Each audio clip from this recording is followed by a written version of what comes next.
ત્વમેવ સર્વમ મમ રંગદેવ. દત્ત ભાગવતનું બિરુદ પામેલ શ્રી રંગ અવધૂત શ્રી વિરચિત શ્રી ગુરુલીલામૃત ગ્રંથ આવાગમનના ફેરામાંથી મુક્ત કરાવે છે. જાણે બ્રહ્મરસાસ્વાદે ભર્યો નર્યો ગ્રંથ સાધ્યંત.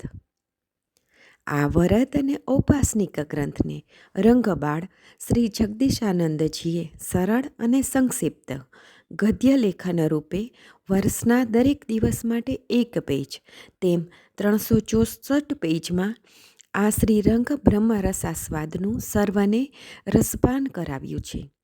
તે ક્રમમાં દરરોજ શ્રવણ કરીએ. દત્તબાવનીના ગાન પછી આ એક પેજનું પઠન કરવું શ્રેયસ્કર છે.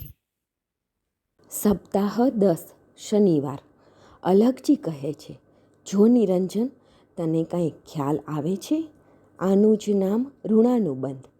નિરંજન આશ્ચર્ય સાથે બોલ્યો કે પ્રભુ, દેવકૃપા તો હતી જ, તો તેમાં ઋણાનુબંધ ક્યાંથી આવ્યો? અલગજી કહે છે, ભલા આયુરાજાના જન્માક્ષરમાં તો સંતતિ યોગ હતો જ નહીં ને, અને જો દેવને આપવો જ હોય તો તેણે તે સમયે પુત્ર કામેષ્ટિના ઘણા દાન, વ્રતો, યજ્ઞો બધું જ કર્યું હતું. છતાંય સંતાન સુખ પ્રાપ્ત ન જ થયું. પણ જ્યોતિષશાસ્ત્રીઓના વાર્તાલાપ પ્રમાણે કોઈ સંત કૃપા કરે અને સંતની સેવા શરણાગતના સમર્પિત ભાવથી કરી તેની પ્રસન્નતા ને આશીર્વાદ પ્રાપ્ત થાય તો જ સંતતિ સુખ મળે તેમ હતું. બરાબર ને? દેવોને જો સંતતિ સુખ આપવું જ હતું તો તપ, દાન, યજ્ઞ, વ્રતોથી શું રાજી થયા ન હતા? તે સમજો. શું જ્ઞાની, કર્મનિષ્ઠ શૌનક ઋષિઓ ન હતા?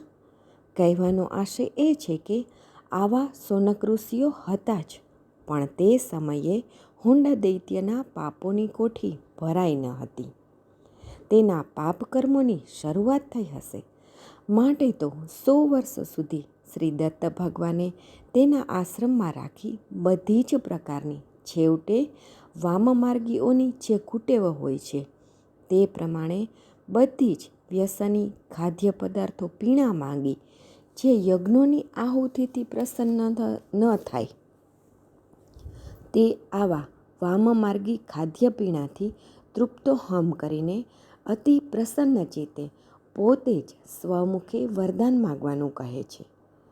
કારણ કે જ્યારે આયુરાજા પુત્ર પ્રાપ્તિ માટેની કૃપા પ્રસાદી લેવા આવ્યા ત્યારે હુંડ દૈત્યનું અભિમાન છેક સ્વર્ગના દેવો સુધી પહોંચ્યું હતું. તેથી તેને હણનાર કોઈ દિવ્યાવતારી નરરત્ન તો જોઈએ ને. ઘણા દેવતાઓમાં બધા જ દેવોએ પણ દૈત્યોનો નાશ કરવા માટે બધાએ કરમાં શસ્ત્રો લઈને અસુરોનો નાશ કર્યો છે.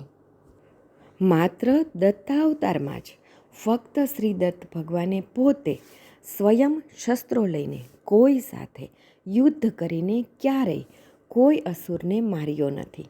કે શ્રી દત્ત ભગવાન પોતાની નીચ શક્તિથી પોતાની નિરાકાર દિવ્યતાને કોઈને નિમિત્ત કરી એના જ બળથી, એની જ યોગ શક્તિથી પોતે ગુપ્ત રહી તેના થકી અધિકૃત થયેલા, તેની તપસ્યાના આત્મબળથી અને તેના જ આશીર્વાદથી તેને જ પામેલા દિવ્યાવતારી આવા મહાપરાક્રમી શૂરવીર ક્ષત્રિય રાજપુરુષોનું નિર્માણ કરી પોતે ગુપ્ત રહી સ્વયં આ બ્રહ્માંડનું રક્ષણ તે જ કરતા હોય છે. આપણે આગળ જોયું કે જંભ દૈત્ય છેક ઇન્દ્રલોકમાં જઈને ઇન્દ્રને હરાવી સ્વર્ગલોકમાં તે પોતે ઇન્દ્રનું રાજસુખ ભોગવતો હતો.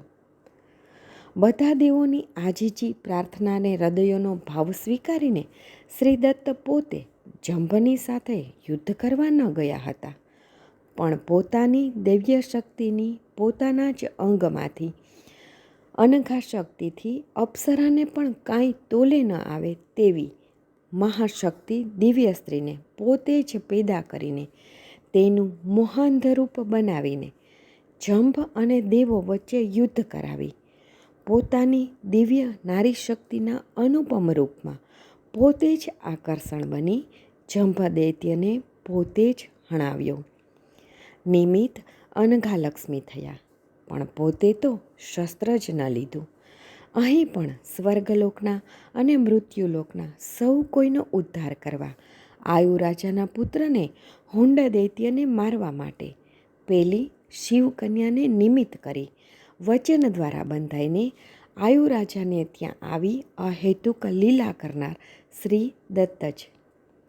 હુંડ દૈત્યનો નાશ કરનાર આયુરાજાની રાણીને ત્યાં પુત્ર રૂપે અવતર્યા.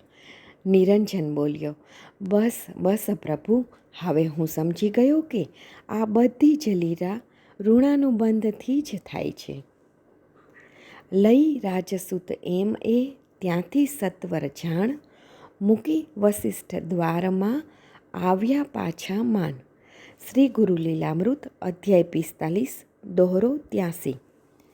અવધૂત ચિંતન શ્રી ગુરુદેવ દત્ત.